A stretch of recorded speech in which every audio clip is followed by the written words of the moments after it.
An ongoing water crisis in the city of Johannesburg has affected operations so badly at Helen Joseph Hospital that patients have had to be diverted to other facilities. The situation has persisted since last Friday due to low water pressure in the area, which is affecting the hospital's upper floors. Let's get the latest on the situation there with Dr Rodney Pheto, the acting hospital CEO. Good evening and welcome to you, Dr Pheto. This seems to be the result of a combination of factors, the low water supply due to the outages, but perhaps also because of the deteriorating infrastructure. What do you know after the technicians have been to the site, to the hospital? Good evening to you and also to all the viewers of SABC Full View. I've got nothing but good news this evening. We've got all the water supply functional, 100% in the hospital. So the water was 100% restored to all the taps and all the pipes of the hospital at around about 2 p.m. this evening. We were able to actually identify the cause of the problem.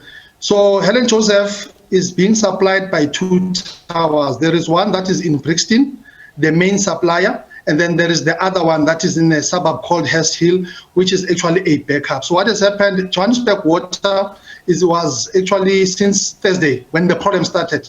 So this is day 6 of the problem. Since Thursday, Johannesburg Water has been doing renovations and also repairs to the Hurst Hill Tower. So what has happened is that because the pipes that are supplying from Hurst Hill Tower are empty, then those pipes are negatively draining the water that is supposed to go to our hospital. So we are getting main supply from Brixton, but then the Hurst Hill pipes are draining the water. So there was negative suction pressure. That is why we had a problem for the past 6 days. So the problem started on the 1st of June. It only ended at 2 p.m. this afternoon. And it's had quite an impact on your operations. I'm sure everyone who uses that hospital celebrating with you as well, the news that there has been a complete restoration. Let's just maybe stay with that theme for a while. So for those patients who were diverted, are you bringing them back?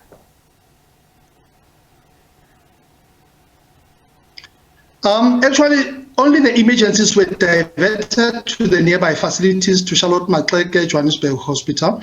So they were diverted only if they were coming via ambulance, because the ambulance personnel is told in advance to say, if you've got a seriously ill or a severely injured patient, please take them to Charlotte Maxeke. And that diversion was actually being done on a 4 to 6 hourly basis, depending on the pressure in the ED. So we had a situation whereby even our emergency department did not have water. But now, there'll be no reason for us to divert unless now there is a high patient count in the ED. What I want to say regarding the OPD appointments, all patients that have got outpatient department appointments, the outpatients are open and they've been open ever since. So the services have been running, but not at 100%. So everyone is now welcome to come to Helen Joseph Hospital.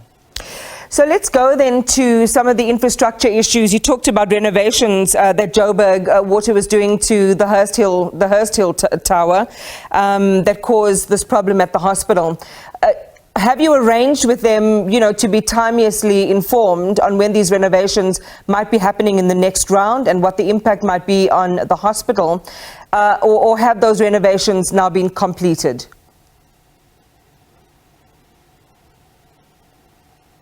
Yes, we did discuss that to say next time, please, can we be informed in advance? But the warning only came on Friday from Joburg Water, and we actually found it on Twitter. But these were unplanned interruptions, so it was sort of in an emergency basis. They had to, without even having informed the suburbs in the area, they had to make sure that they stop the water supply and then they do the renovations on an emergency basis. It was actually unplanned. But you do, in the general course of affairs, have that communication with them and what the likely impact on the hospital would be in terms of water supply?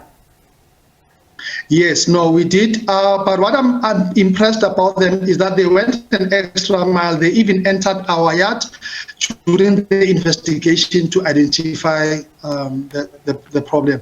So Joburg Water is not expected to go across the perimeter of the customer, but that's what they did. They went an extra mile. So just a quick question, just in terms of Helen Joseph's infrastructure, particularly its water infrastructure. We've been reading reports that infrastructure, might be old, it could be deteriorating. What is the status on your infrastructure, and when was the last time proper maintenance was carried out on it? Okay, the question will be difficult to answer because it's actually day 6 of me being the acting CEO at Helen Joseph. I only joined them on the 1st of June. I still have to get those reports. At the past 6 days, we've been trying to sort out the problem.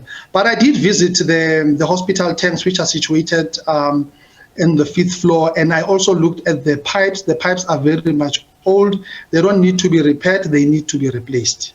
So and you have to consider that the hospital is more than 62 years old. So it's really a situation that needs a long-term planning and also budget to be planned for. And it's a story we'll come back to just in terms of the long-term longevity of the hospital. But thank you very much for talking to us tonight. Dr. Rodney Pheto, the acting hospital CEO, telling us that it's a green light, all systems go, all of the water issues that the hospital has been experiencing have now been resolved.